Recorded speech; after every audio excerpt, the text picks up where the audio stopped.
Hello అందరికీ. ఈ సీజన్‌లో ఫస్ట్ మ్యాంగో మీరు ఇంకా తిన్నారో లేదో కామెంట్ చేయండి. ఇప్పుడున్నాయన్నీ ఆర్టిఫిషియలే కానీ ఇది న్యాచురల్ అనమాట. మొన్న అక్కడికెళ్ళాం కదా! అప్పుడు నీకు చూపించాను కదా ఆల్రెడీ వంగ తోట మాది.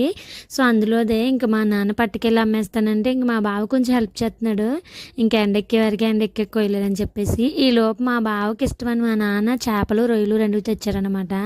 ఇక్కడ తాండవ ప్రాజెక్ట్ అనేది దగ్గరగా ఉంటది. అక్కడికెళ్ళి తెచ్చారు. రొయ్యలు చూడండి ఎంత పెద్ద పెద్దగా ఉన్నాయో. సముద్రంలో టైగర్ ఫ్రాన్స్ అంటారు కదా, అలాగా ఒక్కటి తింటే పొట్ట ఫీల్ అయిపోద్ది, అంత పెద్దది ఉంది. మా బావ తీసి చూస్తున్నాడు అనమాట. అవి అప్పటికి బతికే ఉన్నాయి, కదులుతున్నాయి చూడండి. మొత్తం ఒక 5, 6 ఎన్నో ఉన్నాయి, బట్ చాలా పెద్దవి. ఇంకా చేపలు రొయ్యలు అన్నీ ఉన్నాయి కదా, కాబట్టి ఇంకా క్లీన్ చేసి ఇచ్చేద్దామని మా నాన్న అయితే స్టార్ట్